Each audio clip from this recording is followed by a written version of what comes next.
Hi, it's Andy Barker and welcome back to the RehabRoom performance series.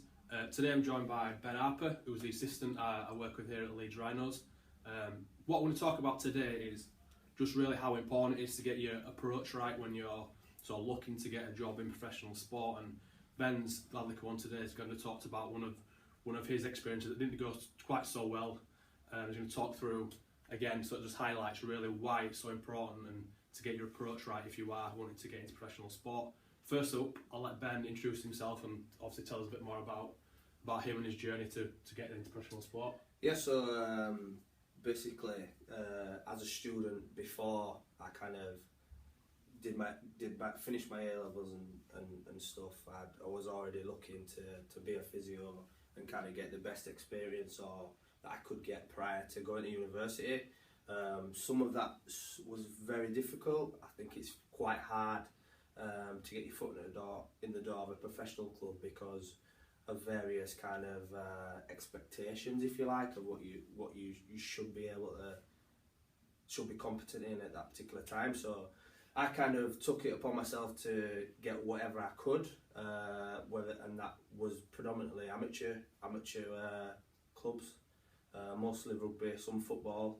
And I found that was pretty beneficial for me because you kind of had a little bit more scope to get a good insight into what a physio actually does, never mind the high performance environments that we work in, that kind of grounded approach and skills that you need just to work with people, really.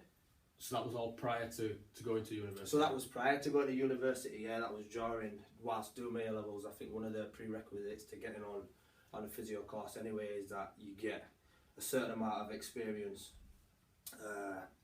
shadowing or whatever it is, and part of that for me was obviously sport, because that was my motivation to be a physio in the first place. So yep.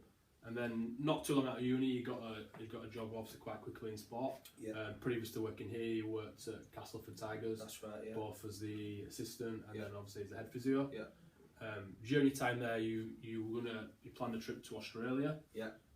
So like I said, the reason we've come up to talk about and talk to Ben today is going to share one of his experiences where he made a bit of a balls up, shall we say, but he's going to talk us through that. But what was your initial your sort of idea behind going to Australia? What did you sort of want to achieve? And yeah, so I think in the environment that me and yourself work in, you always try to better your practice and a lot of that involves just seeing what other people are doing. I mean, there's obviously a lot of, you can read up a lot of stuff, but getting that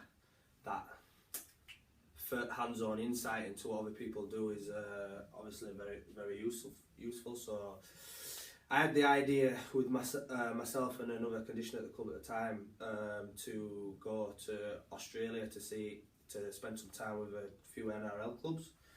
Was successful in securing some time with them. Didn't actually go, but it's funny, as Andy spoke about yesterday, with writing emails and stuff and just making sure you address it to the right person. So I've found that in both before I've graduated as physio and in my professional career that I've been quite good at that until the back end of the season that I did with Cass.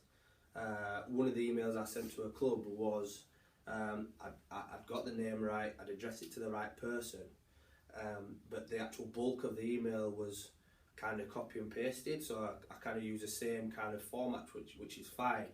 But on doing that, because I sent it to that many clubs, I actually put the wrong club's name, which was pretty embarrassing for me, given that I'd been pretty much flawless up until that point in terms of addressing people and speaking to people and what have you. So it was kind of bittersweet because it kind of opened my eyes to how thorough you need to be, particularly in professional sport. But also, I did get an email back, which was pretty embarrassing at the time. But he basically he just was upfront with me and just said, you probably would have been able to come, but purely just because of that email, despite my intentions, that he kind of just sat me off basically based on that. So that probably highlights what sort of spoke about in previous email about, previous video post about obviously really making your approach flawless. I'm going to launch some stuff in 2017 which will go into this sort of stuff in some real depth.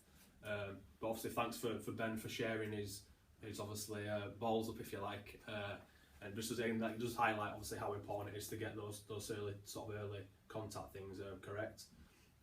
So just to finish, Ben, if you were going to give an aspiring physio or healthcare professional or in any sort of domain wanting to get into professional sport, what would your number one tip be? My number one tip would be to get as much experience you can in any setting you can, whether that be professional sport or amateur sport or even a completely different environment early on, to try and get you some grounded experiences of just communicating with people. I think even up until this point, I think the most valuable attribute we have in our environment, because that's all we can go by really, is just being able to talk to people, whether that be coaches, doctors, players obviously, because the difference being in professional environment to any other environment is you could be, you know these players and you're with these players every day for a year or more, so trust and building up a rapport with people in this environment